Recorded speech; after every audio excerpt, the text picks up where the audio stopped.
Good afternoon. I'm John Carter, and I'm with the Nebraska State Historical Society, and I'm here to welcome you to yet another one of our ongoing Thursday afternoon gatherings where we explore all of the many avenues of Nebraska history.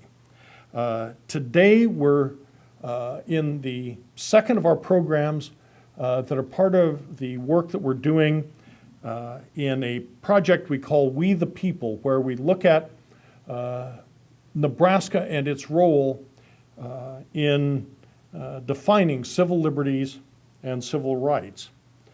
I'd like to start by thanking people that have helped us with this.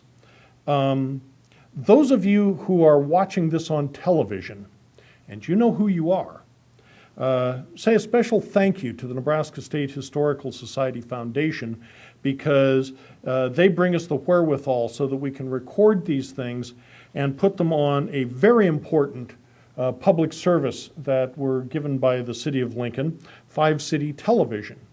And so when you see these, remember that this isn't something that just drops out of the sky. This is an important community service. I'd also like to thank the people that allow us to have all of the programming that we're doing, exhibits, speakers, discussions, all of that stuff, which include very specifically the Nebraska Humanities Council, our good friends on many projects, and on this one particularly the Woods Charitable Fund and the Cooper Foundation. Today is our second in a series of special History Forum lectures that deal with the issue of We the People.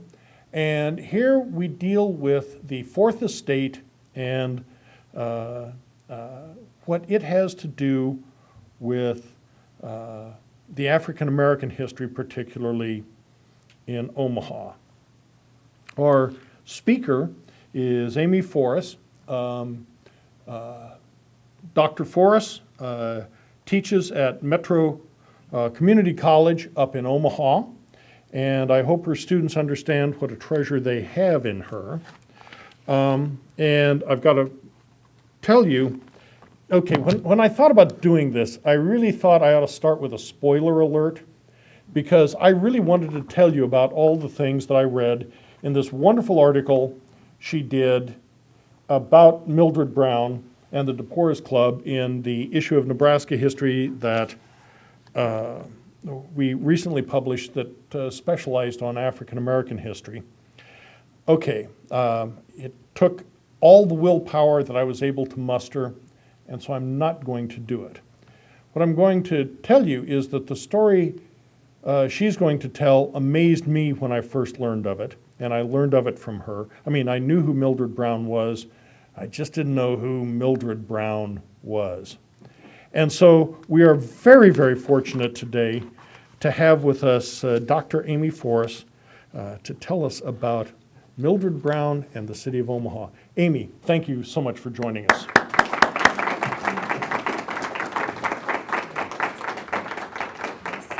Well, thanks, John. I appreciate the Nebraska State Historical Society inviting me here. And thank you for everyone who came today during lunch on St. Patty's Day, no less. As John said, I'm Dr. Amy Forss. I'm a recent PhD from the University of Nebraska at Lincoln in African American history. And I teach faculty at Metropolitan Community College in the history department. You know, I want to talk a little bit how I became interested, well, obsessed with Mildred Brown, and then we'll go ahead and we'll jump into this. But before I do, is there anyone in here who actually met Mildred Brown? Yes. Okay. Do you want to just share real quickly? Well, I grew up in Omaha, and I, as a young adult, was active in the community and just really know Omaha stuff. Mm-hmm. Okay, so you've read it and you've met her. Okay, and do you mind sharing? Yes. My Deb Andrews. I grew up in Omaha. One of my best friends was Mary Goldsmith. Okay. She was about 30 years my senior, I don't know if you Yes. know her name. But she worked in the office at the Omaha Star. Okay. Yeah, I've met her son, Nate. Unfortunately, she passed before I met her. Wow. Fantastic. Okay, well, if either one of you have something to interject, as I'm talking, feel free. So, oh, and one other person. Who else? Okay, I didn't see a hand. And how did you meet her? Well, I grew up here in Lincoln, Mhm. and we went to Omaha quite a few times, and of course I knew a lot of people there, and the different organizations and things like that. I met Mildred Brown. She was quite a lady, Yeah. very, very much on to everything, and had the news, everything. She really broadcast and published the news at that time. Okay, and also, if you have anything to add, as I'm going along, just start waving at me. I was unfortunately not in the state when she passed in 1989, so I never actually met her. But I kind of feel like after spending 5.5 years researching this woman, and I've flown throughout the United States, and I've met, I believe, almost every living member of her family who's surviving today, either on the phone or in person. And I must say, she was an amazing woman. I've interviewed probably 150 plus people, and I hope everybody in here has this wonderful thing happen to them, but I had only one person out of all of those people who said anything that was even slightly negative. People loved her. She was just an amazing, beautiful person. So, the way I found out about her, I was explaining this to someone before we started, and I was teaching at Metropolitan Community College, and one of my students said to me, well, you're going to be, getting your doctorate in African American history, and I said, yes, and he said, well, you need to read the Omaha Star newspaper, and I'm not from Nebraska, so I went ahead and I found a copy of that, and I started reading about Mildred Brown, and I thought, who is this woman, So, of course, I went to the internet, and I Googled her. And there really wasn't much. There were a couple of different sites, but not much. And then I found out that she holds a record. She still holds it today. And at the end of today, I'm going to show you what that record is. And the minute I found out what that record is, I thought, that's it. This woman has got to have her story told. And I must say, after 5.5 years of researching her, she was well worth it. So. I'm going to go ahead, I'm going to get started. Notice I changed the color. Oh, come on, it's St. Patty's Day. What the heck? Her favorite color was red, so I do have her standing in front of the Omaha Star. She was an absolutely beautifully dressed woman. She always had the corsage on. This is her trademark. Those of you who met her, I doubt you ever saw her without this. She used to have that corsage delivered to her office, 7 of them, one for every day of the week on a Monday morning. Her very first secretary I interviewed, and she told me, oh yeah, she started that tradition way back in 1938, and she'd been doing it all the way to 1989. So anyway, you can see her out front, so this is one way to meet her. And I'm going to go ahead and I'm going to go forward, and I'm going to start with Nebraska. I don't know if anyone has seen this image before, and by the way, most of these images are courtesy of the Omaha World Herald. They were very nice to me. They let me run around their morgue, and their photo morgue upstairs. And this photograph, I actually held it in my hands. Unfortunately, it's starting to disintegrate, but you can see this is Dodge Street in Omaha, Nebraska, and by this woman's dress, yeah, it's definitely turn of the century. The reason I'm putting this in here is this is a time frame in American history where we've got the Jim Crow laws. They'd been started about 1890, 1900, and a lot of these states had redone their constitutions. Nebraska had also added something to their constitution, which is going to help Mildred Brown, but she doesn't know it's there yet.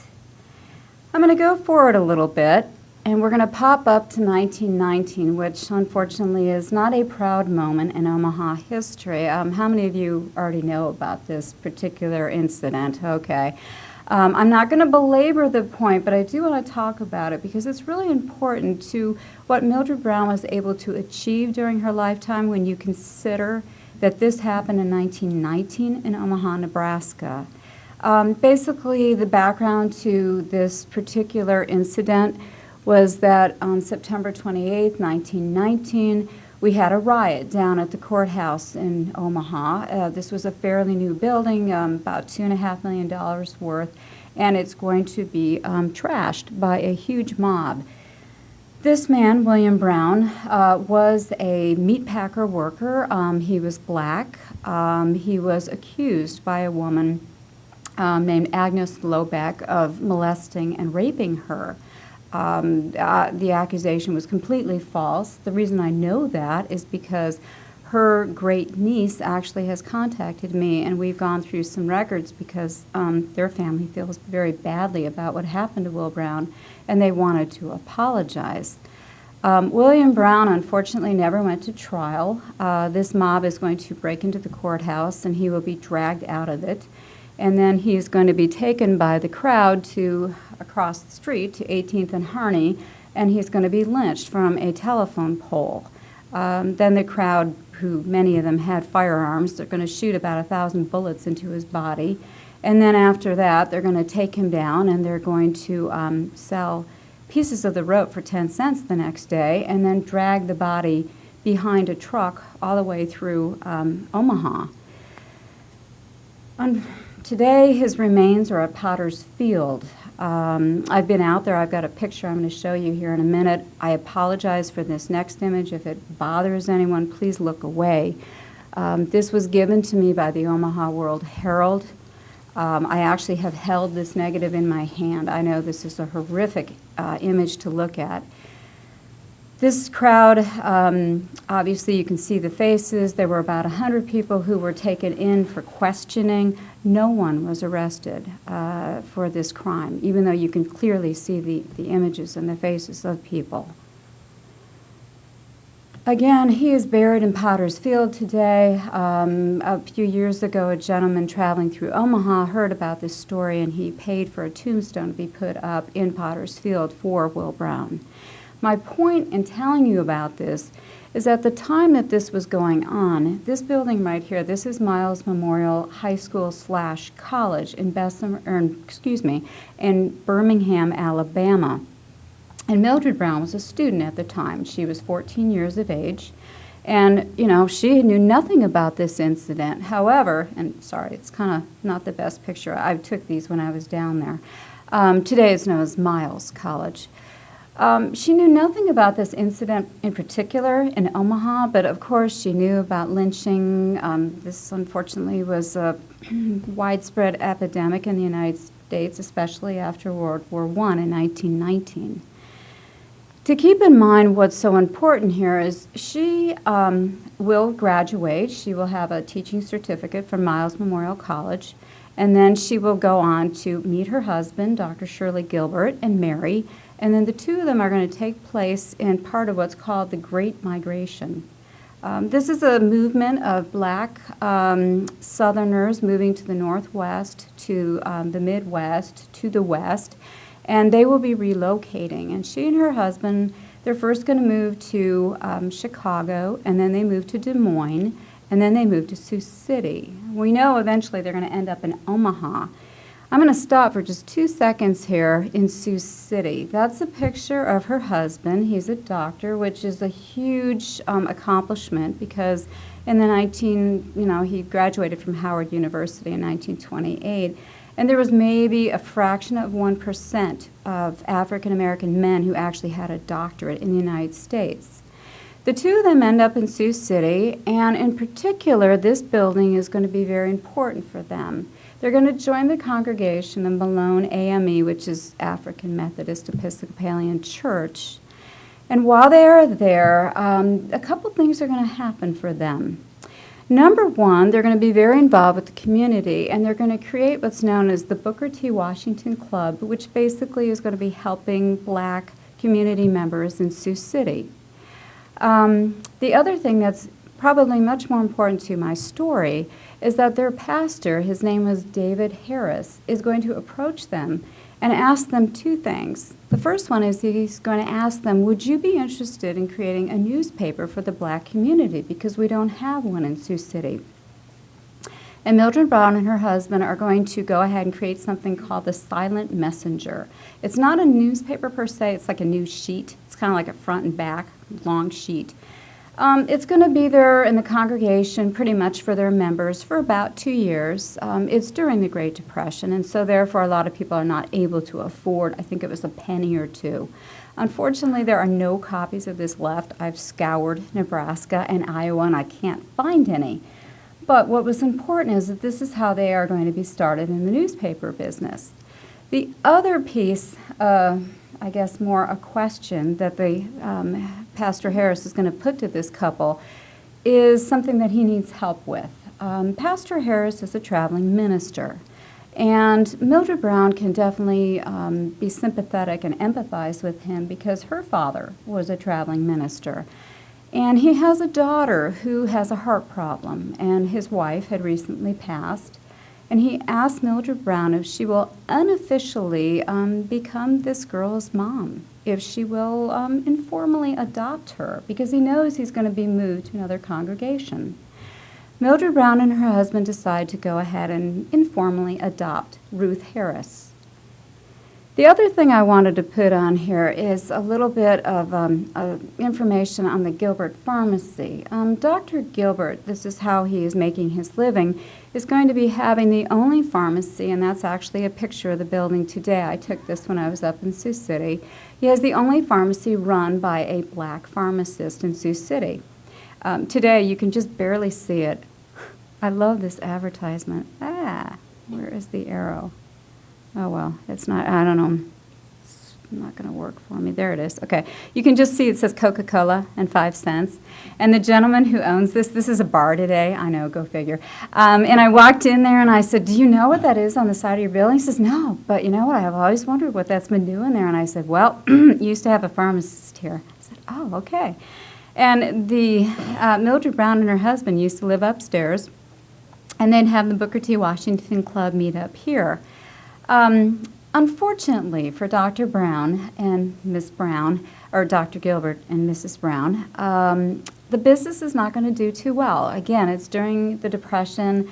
You have probably about 3,000 or 4,000 African Americans in the community. They're just not enough to be able to support this. And so eventually they are going to get a visitor. In 1937, they are going to have a gentleman who is going to drive up in his car the whole 100 miles from Omaha to Sioux City, and the man's name is Charles Chapman Galloway. And CC, that's usually what people called him, is going to make an offer to Dr. Gilbert and his wife, and he's going to ask them, you know, if you could come to Omaha, and you could help me with my black newspaper called the Omaha Guide. And I don't know, those of you who met Miss Brown, did you ever see this newspaper? No? Okay. But he's going to ask them, Miss Brown to be the advertising manager and her husband to be the circulation manager. He's going to ask them to relocate from Sioux City to Omaha. And they're going to think about it. Not very long, because their business is not doing too well. And quite frankly, Mildred wants to go ahead and have her informal daughter now go to a school that probably is as integrated as possible. So they're going to go ahead and they're going to accept the offer, and they're going to move down to Omaha, Nebraska. So in 1937, the family, Mildred, Dr. Gilbert, and Ruth Harris, will move into this house. This is actually still standing. I went ahead and took this picture. Yes, I went into the woman's house. She was delightful, and I explained to her who used to live there. She had no idea. She was really excited about that fact. So I took this picture. This is 2423 Maple Street in Omaha. And they're going to do okay at the Omaha Guide. They're actually doing a great job for CC. His circulation goes up. Mildred Brown is able to find lots of advertisers for his newspaper. But Mildred Brown and C.C. Galloway kind of butt heads a little bit. Can you believe, those of you who knew her, she's a little aggressive, a little assertive, just a little bit. And so eventually they decide that they're going to open up their own newspaper. And this is kind of nervy. You might want to laugh, but they opened the newspaper up about 2 blocks from the other newspaper. And then overnight, they took 5 of C.C. Galloway's best people from the newspaper And they decided to work for her, like the following morning, and poor CC, but yeah, it was okay. They laughed about it, kind of, later on. So they're going to go ahead and they're going to open up the Omaha Star on July 9th, 1938. And those of you who have been there, I don't know if you've ever noticed this as you're walking in the door. It's like some tiling, and it says A.J. Jones, and it kind of explains why Mildred Brown and her husband were able to rent this building at first, and then eventually she bought it, kind of cheaply, because this building used to be a funeral home, and not everybody wanted to rent it. So A.J. Jones and his wife Alice, they ran the funeral home.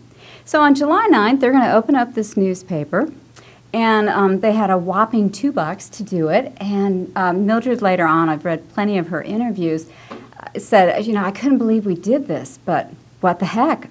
She talked about Robert Abbott opening up his Chicago newspaper on 25 cents. She figured they could do it on $2.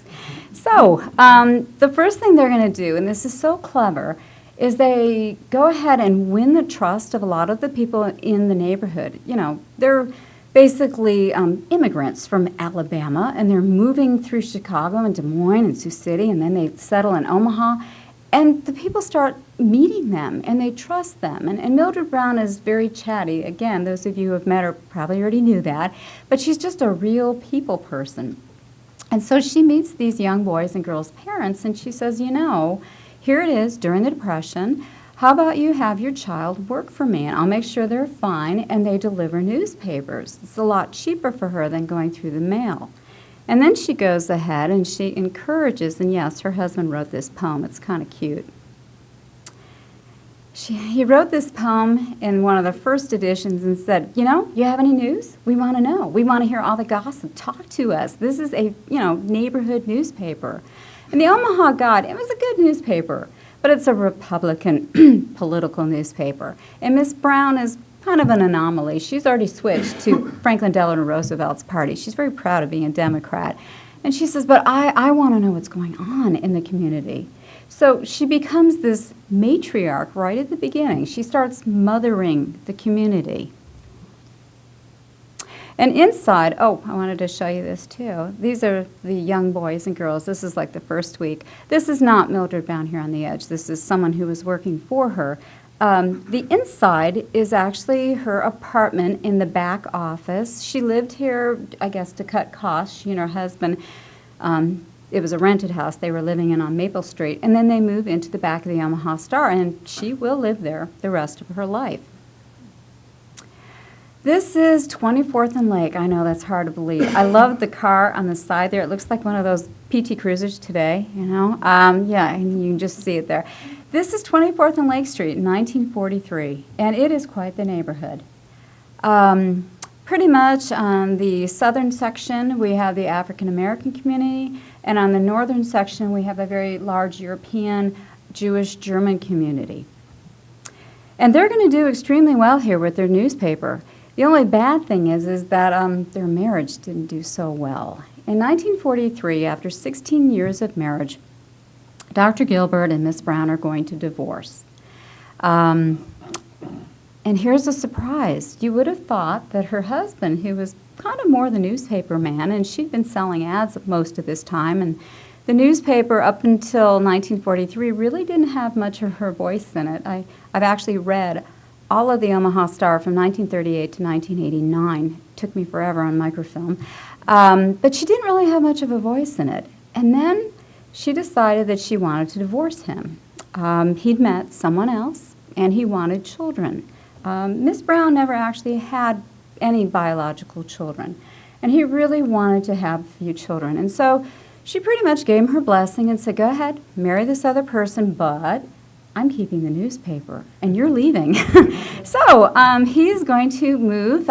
He's going to go down to Kansas City, and he's going to marry, and then they're going to have a couple of kids, he and his new wife. And I've interviewed both of those children, and they told me all kinds of fascinating things about Miss Brown, because she remained friends with her ex-husband throughout her life and used to go to his house and actually stay there when she ever had a convention, anything that was going on. Yeah, they were best of friends. So she ends up with the newspaper, and all of a sudden, she blooms. She was a very, not not quiet woman, very chatty, obviously out with the neighborhood, very involved, but all of a sudden she becomes a power in her own right. One of the first things she's going to do concerns World War II. I love this picture of these gentlemen. That almost looks retro, those outfits. There is a movement during World War II called the Double V campaign. You can see here it says democracy, almost, and the two Vs. Oh, I just gave it away. There is one person in the United States who's really worried about this campaign. His name is J. Edgar Hoover, who is the head of the FBI, and he's not happy because this movement could possibly threaten some of the troop morale overseas. Basically what they're pushing for, this is a black campaign that was started in 1942 by the Pittsburgh Courier. They're pushing for democracy as in no racism at home and democracy abroad as in fighting fascism. So Ms. Brown decides that on her newspaper she's going to join into this campaign. This is kind of a gutsy thing to do. She puts up on the left corner of her newspaper that double V that I just had. Here, you can see it. I'll go back again. She has this up on her newspaper. There are plenty of black newspapers who are going to be subscribing to this, but that's kind of a nervy thing to do when you're a woman and you're black and you're working in a white man's newspaper business. She could have been put out of business very quickly, but a lot of her subscribers who are buying ads say, okay, we're going to go along with this. Then she's going to take it one step further. She's going to join a club. I don't know if anyone's heard of them. It's called the Deporis Club. And the gentleman, I'll introduce these folks, except for the lady on the right, because she's still unknown, unless somebody knows who this is. I would love to know. Whoops. Let me go back. The gentleman here on the left, oh well. You'll have to use your imagination here. I can't get my thing to work here. The gentleman on the far left who's wearing the workman's shirt there, that's Denny Holland. And the gentleman next to him is known as Max Brownell. I love the cigar smoke in his face. This is actually going to be Mildred Brown's second husband. They don't officially marry. He's a common law husband, but this is her husband. Mildred Brown is next to him. And then in the back, that's Father Marcoux, who is very well known as a little rabble-rouser. He was currently at this point teaching at Creighton University. The reason why he was there was because he'd been kicked out of his university in St. Louis because he was really radical, and they hoped they were going to bury him somewhere in Omaha, but surprise, that didn't happen. And then next to him, this is Gene Waite. Denny Holland, the young man on the left, and Gene Waite, eventually these two will marry. This is quite the romance because Jean actually entered the nunnery and then she came out of the nunnery to marry Denny. But anyway, Mildred was very happy to act as the godmother to these two and threw them a wonderful wedding reception. So, yeah, she's already quite the matriarch. What these people are up to is they, actually Denny Holland and Father Marcoux, have created the Deporis Club. And the Deporis Club is named for Martin Deporis. He was the monk who was helpful on slave ships. He was a Peruvian monk who was kind of helped minister to slaves on the slave ships. And at this point in history, the church was considering the beatification process. He was going to become a saint, which he did in 62. Anyway, what they decided to do was extremely nervy. They were going to fight employers in North Omaha who were not employing anyone of color. And so what they did was they found a very old statute on the Nebraska State Constitution. In 1893, there was a little addendum added. You know, when I talked about those Jim Crow laws? Well, this one was thrown in. And it basically said anyone in Nebraska who refuses service to someone because of race or creed could be fined $25. So this group is going to set out, and they're going to start going to like the Greyhound bus station, and they're going to go to Apley Airfield, and they're going to go to Reed's Ice Cream and the Coca-Cola plant, and they will start picketing and boycotting, and then they will have people arrested who are not waiting on someone of color. They got quite the name. They were called the Little Troublemakers. During this time, Mildred Brown's Omaha Star is going to have a couple of bricks thrown through her windows by people who don't like her because of what she's doing. The minutes from the Deporis Club, she prints them in her newspaper so everybody knows what this group is up to. And then when the group gets themselves kicked off to Creighton, the campus president decides they're too hot of a group, she'll open up the Omaha Star and say, here, you can meet here. Denny Holland really had no place to go. He's going to end up sleeping on her couch. I don't know how many evenings. Eventually, they're going to run into something even worse in the 1950s, the Red Scare. This sheet of paper right here, I just wanted to put this, if anyone in here, has anybody done like the Freedom of Information Act? Has anybody tried this? Okay. I went ahead and I contacted the FBI and I said, well, with the Freedom of Information Act, could you let me see Mildred Brown, the Omaha Star's folder, because I'd like to see what's in there. Denny Holland, his son actually is the person I interviewed. Denny Holland has passed, but his son told me that his dad told him the Omaha Star newspapers were tapped. They had FBI watching them the whole time that they were in the Deporis Club. And especially in the 1950s, there was a question mark of, were the Deporis Club really communist? So I went ahead and I contacted the Freedom of Information, well, the FBI, through that. And the gentleman there told me, he was the head of the office, he said, well, her file's really big. I can't give it to you. Not all of it. I said, well, can I have some of it? So he said, I'll give you a fraction. I was given 1/5 of her file. It was about 800 pages. Yeah, I know. I was really shocked. And they gave me pages that looked like this. Some of them were completely clear. I could see the informant's name, who was telling on her and what was going on. Some of them had nice black marker all the way through, and the whole page was black. This is a really scary time period. Again, she had advertisers who were kind of iffy. Oh, do we want to stay with you or not? She became very well respected in the black and white community, and she convinced people, no, this is a family newspaper, this is a community newspaper, I'm not a communist, I care about people. One of the things that she's up to in the 50s I thought was fascinating in my research is there is an issue with the Omaha and Council Bluffs Streetway Company. Basically, the issue was they wouldn't hire black drivers. I'm betting you can guess why not. There was a little problem, they said. What if they came to the end of the line and they were driving and there was a black driver with a single white woman on the bus? What would happen? So that's where their rationale was, why they wouldn't hire any black drivers. So Mildred Brown organizes a boycott, and she tells people, I want you to get on that bus and I want you to jam that slot with the money, get 18 pennies. Don't make it easy, and take your sweet time when you get on that bus. And then she tells people, don't get on the bus at all. I thought this was interesting because this is 1951, 4 years before the Montgomery bus boycott. And Mildred Brown was actually a very good friend of Martin Luther King's. I don't know if he took her idea. It's not documented anywhere, darn it. Okay. She's also dealing with something that is extremely prevalent in the United States, the segregation. I love this particular image, and I don't know how well you can see this, but this is her. Right there. That's the only picture I was able to find of her in a march. Rudy Smith, who was a photographer of the Omaha World Herald, took this image. And there's George Wallace, and who was it? Somebody in here told me they were, there you are. Okay, he was telling me that you were actually here when Wallace was here and the riot broke out. Okay, she's dealing with some awful things that are going on in Omaha with segregation. Except she's getting older. The Deporis Club was in the 40s, and she's dealing with things in the 50s, and then by the 1960s, we get this new organization. They're known as the Forss. It's kind of a mouthful. The Citizen Civic Committee for Civil Liberties, I dare you say that 4 times.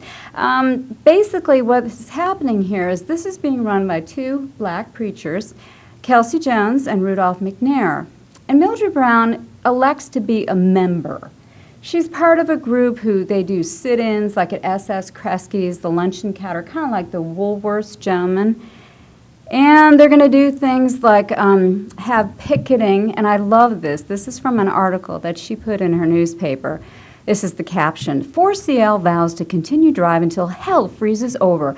You know, that was her way of helping by the 1960s, was creating articles and getting as much pictures and things that she could to get people behind these efforts. One of these efforts, and this is why I have these two ladies sitting here in their swimsuits, was Peony Park. Has anybody been there? I mean, it doesn't exist, oh good, okay, it doesn't exist anymore, but apparently if you were black, you could go to Peony Park. That wasn't a problem. You go on the rides, but you could not go in the huge swimming pool because you were black. And so she is not actually going to be part of this effort, but she is going to, you know, tell the whole story of what happens. Her secretary, Bertha Calloway, is. And they will go ahead and they will desegregate Peony Park. It takes a little time, but they managed to do it. The next thing that they're going to be attacking is the Omaha housing issue. I don't know if you're aware of this, but the restricted covenants, and I'm sure there were plenty in Lincoln as well. I don't know because I didn't look at the records here, but in Omaha, I went down the Douglas County Courthouse, and I went to the Register of Deeds office, and I was shocked. There are these huge red tomes. They weigh about, I don't know, 20 pounds. Forget free weights. And I would look through these, and sheet after sheet after sheet had the property name, restricted covenant, restricted covenant. If you were black, there was no way you're going to be able to move out of the near north side, better known as North Omaha. What she did, and parts of the people in the Forss CL were doing, was they would do practice runs. They would have white and black couples go, and they would pretend they were going to buy a house, and they'd see what happened with the real estate agent, and then they'd start getting people arrested. The last thing that she's involved with, which is just so key, is the Omaha Public Schools. Does anybody want to guess? What year were they desegregated? Throw me a number. After 1966. Mm-hmm. I mean, Brown versus Board of Education is 54. You're not supposed to do that anymore. Omaha's going to drag its feet, and a court mandate, 1976. I know. I talked to the superintendent of the schools, and it was just amazing when he was telling me what he went through to get all of this done. And he was really happy. His name is Norbert Sherman. He's still with us. And he told me how Miss Brown really helped because she put in her newspaper, you know, let's work together. Let's get the schools integrated. If you're worried about your kid being bused, come on, join in this. We need to get this done. Okay. Mildred Brown, I've got a couple photographs. Her Omaha Star basically equals community. You know, the Omaha Guy was a pretty good newspaper. It had been around about 20 years when she and her husband were on the staff. But eventually, by the 1950s, that newspaper will go out of business because so many people are reading her newspaper. You can see her here in the community pretty much every day of the week. She was out and about, so many different things to take care of. And that's her, of course, with the huge corsage, and that's her business card. I found one person of all the people I interviewed who still had one of her business cards, so he let me photograph it. I was so excited. But this says a lot about her. I love that underneath. Mildred Brown, editor and publisher of the Omaha Star, Nebraska's only black newspaper reaching a multi-million-dollar market. Okay, this is a woman who thinks big. Unfortunately for her, the hardest thing that she has to come up against, and this is, you know, she is getting up there in years. She was born in 1905, so by this point she's in her 60s, is the riot of 1969, which, yeah, there were 3 riots, but this is the bad one. This is the one where people just had enough, you know, just started trashing buildings. A lot of these buildings were by absentee owners who were no longer living in the neighborhood, and we even have a Black Panther group down here who are protecting the building right next to the Omaha Star. Now, Miss Brown's building, nothing was touched. Her Cadillac was out front, no one touched it. But this is a horrible time frame for North Omaha. The community has never been the same since. Those of you who have been up to North O, you know this.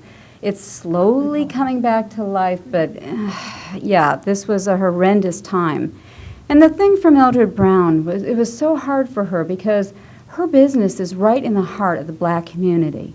And the people who were rioting, the young men and young women, and some of them more my age, they were all her old paper boys, her paper girls.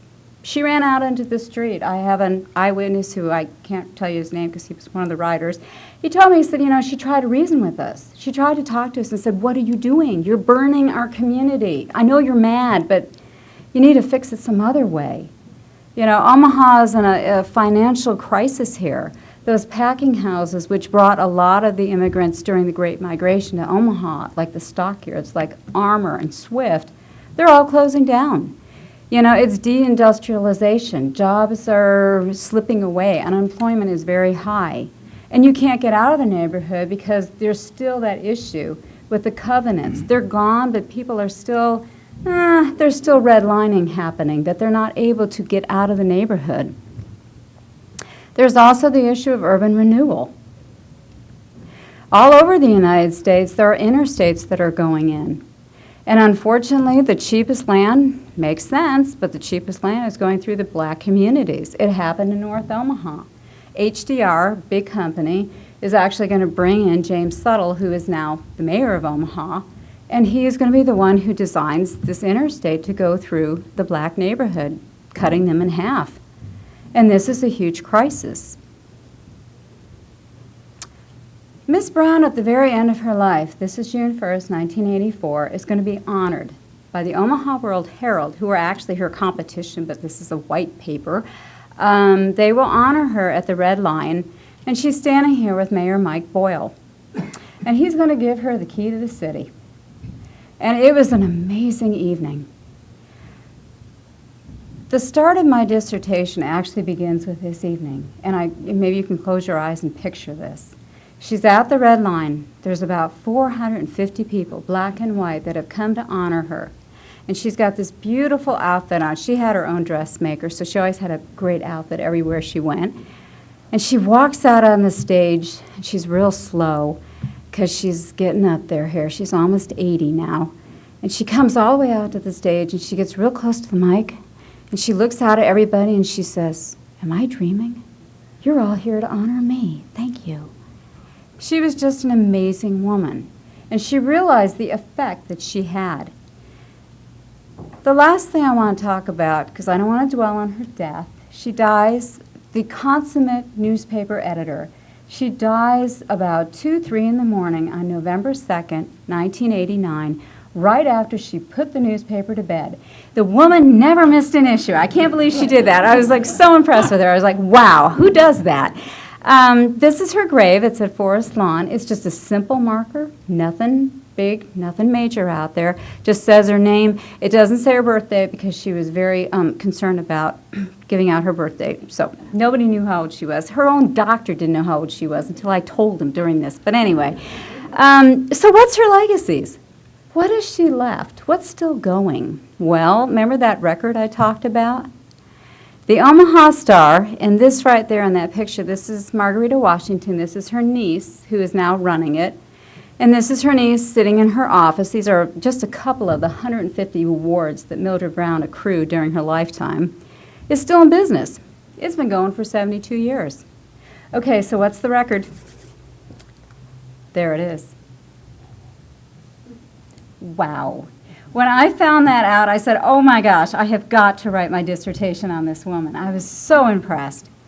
And that is an amazing feat for a woman who started this in the Great Depression and managed to keep this going. You know, by 1950, there were only 175 black newspapers in the United States. This is an amazing feat. It's the only black newspaper in Nebraska that's left. Now, there's a few other legacies. Today, I don't know how well you can read this sign. There's the Mildred Brown Memorial Study Center that they're creating for journalists of color who want to go forward in school and have scholarships. That's one legacy. Here are two others. She's got her own strolling park. This is right near the Omaha Star on the left. And she has her own street. Well, it's a quarter of a street, but hey, it has her name on it. But to me, this is the biggest part of her legacy. It's all the individuals she touched. Those 156 people I interviewed, so many of them were crying and telling me she changed my life. She turned me around. She gave me something I never would have had. The opportunities for me as a person of color, never would have had it. This lady here on the left, this is Catherine Fletcher. She ended up being the principal of one of the black schools up in North Omaha. Mildred Brown actually brought her to Omaha when they were desegregating the Omaha public schools. This lady over here, I don't know if anybody recognizes her. Her name's Kathy Hughes. Mildred Brown gave her her first job. She was a newspaper girl for her. She also gave her her very first transistor radio. Those of us are old enough, you know what the heck I'm talking about. Okay. Kathy Brown today, or Kathy Hughes today, excuse me, she is the owner of Radio One, the largest radio broadcasting system owned by a black woman in the United States. She's worth millions. She comes back to Omaha every year. This man right here, and now I'm spacing beautifully. This is Roger. He was a paper boy for her, and he ended up being a sports writer and became a very well-known one. Unfortunately, during this project, he passed away, which makes me sad. This is Robert Samuels, and he is going to be a photographer for the Omaha Star. He's got quite a business still going in Omaha.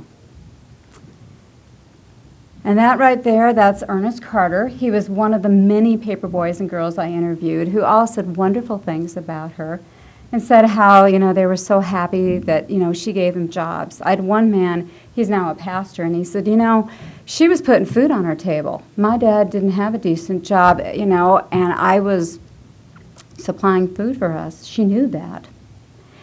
This is Rudy Smith. He was the photographer I was talking about who took that picture of her. Ended up being the first black photographer at the Omaha World Herald. The last person I want to talk about, he's not up here. I don't have a picture of him, I apologize. But I interviewed this man long distance. His name is Royce Keller. And I want to read some of this because I thought Royce Keller was kind of the epitome of what Mildred Brown did for people. Royce Keller was a young man who was going nowhere. He wanted to go to college, but his parents, he had a sister who was ill, he needed to stay home. His dad, who was a very educated man, couldn't find any job in North Omaha except being a janitor. And his parents needed the money, so he decided not to go to college.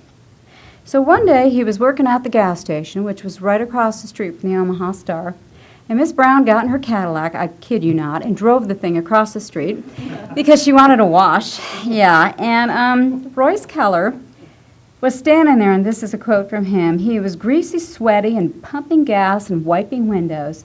And he said, I looked horrible. I had grime underneath my fingers. I was wearing overalls, and I was embarrassed. But she looked at me, and she must have seen something in me because she offered me a job. She offered me, and this is quoting from Royce Keller, the job of a salesman. And he told her, I've never been a salesman. I don't know what I'm doing. But she said, oh, you can do it. You've got what it takes. So he quit his job at the gas station, walked over to the Omaha Star, took off the overalls, and became a salesman. Well, she taught him how to sell yourself. They went and they had advertisements, or they went to people and they were purchasing advertisements. And he said, you know, some of those calls were really hard because there we were black. And even though he was wearing a suit and tie, and she was dressed really nice with heels and a matching coat and a hat, people sometimes treated them badly. In fact, he remembered one stop that they made that the person actually said to them, you two are uppity Negroes, get out of my office. And after that call, and they actually did sell an ad, believe it or not. Yeah, she didn't take no for an answer. After that call, he said that he stepped outside with Mildred Brown. He was really upset. And he said to her, how do you do this day after day? How do you, you know, doesn't this hurt you? And he said, I will never forget what she said to me. This is a direct quote. The color of money trumps the color of the person selling the product. She said, get over it. Yeah. So, finally, after a couple years of selling for her, he broke down and told her one day, he said, you know, I like working for you. You're a really nice woman, but I want to go to school. And I know I'm older, I'm non-traditional by this point. And she said, that's okay. She went in her office, and he told me that she really did this. She went in her office, she picked up the phone, and she called the president of Creighton. And she said, I've got a young man here who needs to go to school. I know he's black. I know he's going to work his way through. I don't expect a scholarship, but I want you to admit him. She got off the phone and he was admitted. So Royce Keller went to school at Creighton and he got a business administration degree in 1966. Royce Keller went on to join the Army, and today he is a retired full colonel. He said, that's what made my life special. He said, I owe everything to her. He said he still has his business card from the Omaha Star. He carries it. And he said, you know what? Mildred Brown had a lot of legacies, but her biggest legacy was helping everybody else. Thank you.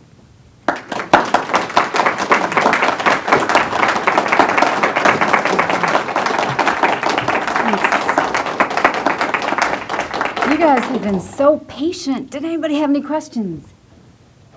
Any thoughts? Anything while I was wandering around with that? Oh, go ahead. Yes, I believe that what set off the Omaha riots Mm-hmm. was when Vivian Strong, a 14-year-old black girl, was shot in the back by an Omaha policeman Yes. who Yes. happened to be Hetty Lamar's son. Yes, I'm actually in the process, because John has been so nice, I'm writing an article about that incident. I've actually interviewed James Loader, the officer who shot Vivian Strong. That was a very hard conversation. I interviewed him for about 3 hours. And then I interviewed Vivian Strong's sister, Carol, who was there that night. And it's a real shocking story. There's a lot more than I expected. I've actually gone down to the courthouse and read the transcripts of the trial. Yeah, it's hard to believe that could touch it off, but at the same time, the resentment had been simmering for years. So, did you want to add to that? Well, or? I had a student, I taught at Western. Oh, okay. I had a student who wrote about that in freshman English. And one of the things he said was, when the riot started, his mother locked him in his bedroom. Oh, yeah. Oh, absolutely. Because she didn't want him to go outside. She knew he'd get involved. Oh, yeah. Yeah, no, that was awful. Absolutely but I also awful. had an African-American woman who wrote about that same time, Mm-hmm. in the fall probably of 1970, or maybe the spring of 70. Anyway, she wrote about going home at Christmas time, and you just walk along 24th, North 24th Street, and black policemen would slap you on the backside. So, there were a lot of things happen. Police brutality really figured very significantly into the riots. Yes, yeah, they did. Go ahead. And do you know who did the riots so they didn't do more damage? Nope. Go ahead, tell me. It was the barber union. Ah, yes, Mr. Chambers, Senator Chambers. Yes, that's true. I do have a couple of good quotes from him in the dissertation. Do you want to add to that? Or, no? Did you want to add anything about Mr. Chambers? Well, he was very young. Yes. And the barber shop was kind of a center Mm-hmm. for the community. And he decided that this was hurting the people he cared about. Yeah. And he had influence with those young men. Yes, he did. Probably why he's the longest serving senator we've ever had. Okay.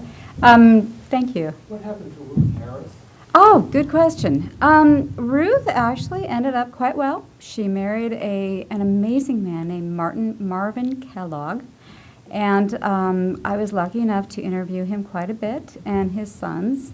Mildred considered him her son-in-law, and his sons, her grandsons.